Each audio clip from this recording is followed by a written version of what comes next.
Scampoli's on, but Lisa has a big dick. Ladies and gentlemen, it's the Rolling Stones!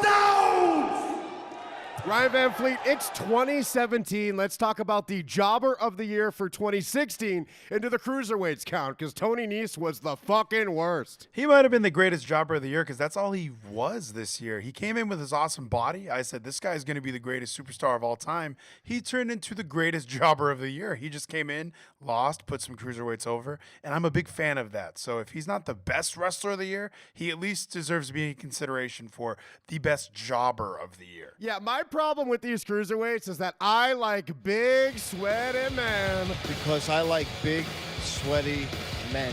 Like Johnny Knockout from Monday Night Raw. We all remember Braun Strowman had a string of jobbers he was fighting on Mondays. And well, the rest of the world clung to James Ellsworth, the chinless wonder with two fists. I clung to Johnny Knockout. I'm friends with him on Facebook now. I tried to find a Twitter and I kind of forgot in the middle, so I'm not following him on Twitter. But his Facebook makes up for it. He's a real creep. A lot of dark posts, and then I like big sweaty men posts in between. Yeah, a very unique interview for Mr. Knockout as he's set to take on Braun Strowman. How's Johnny Knockout as jobber of the year? For him to be jobber of the year, I think that's very appropriate. He gave us a very memorable moment with his big sweaty men. And who doesn't love big sweaty men? If you're going for a jobber of the year, he's the epitome of a jobber. Ellsworth, sure, he came in, but he's won some matches. He's beaten AJ Styles like twice. So he's not a jobber as well, as much of a jobber as Johnny Knockout.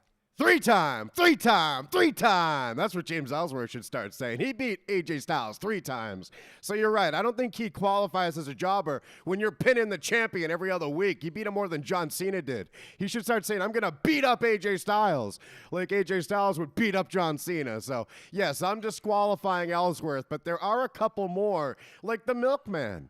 Remember when a guy came out on SmackDown, called himself the Milkman, stripped down to his underwear, and then got chokeslammed by Kane? Well, he's at least second place for Jobber of the Year. Who the hell is this guy? What is he doing in the ring? I'm not leaving this ring until a competitor comes in here. There was a lot of jobbers this year. Now that we're running through the list, it seems like this brand extension extended us more jobbers. Well, the females had jobbers of their own. Nia Jax was doing her own Braun Strowman storyline on Raw, beating up nobodies. And one of them had a Sasha Banks shirt on. The only thing that would make it better is if the woman who inspired me to get in the ring was here tonight, Sasha Banks. And there was all this talk that she was going to end up being La Luchadora, who also, 2 La Luchadoras might count as jobbers. I want to throw them on the list. But that one girl who wore a Sasha Banks shirt one week just because she's a fan of her, I love that gimmick. She took my gimmick. And I like that jobber. Put her on the list, Vleeties. Female jobber of the year. She's the female jobber of the year. And how sad is it that we had Raw with 2 jobber storylines at once? Thank God for Hulu. Next time, choose a better role model.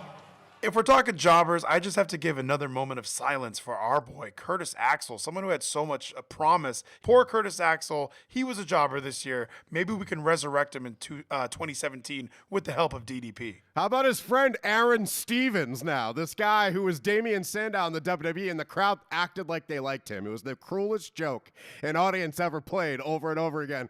And he ends up leaving the company, going to TNA, and being fucking worse. Guess what, people? Sometimes it's on the performer, not the WWE. And you know what? Aaron Stevens is the official jobber of 2016. But tell us at home, who's the jobber of the year for 2016? All right.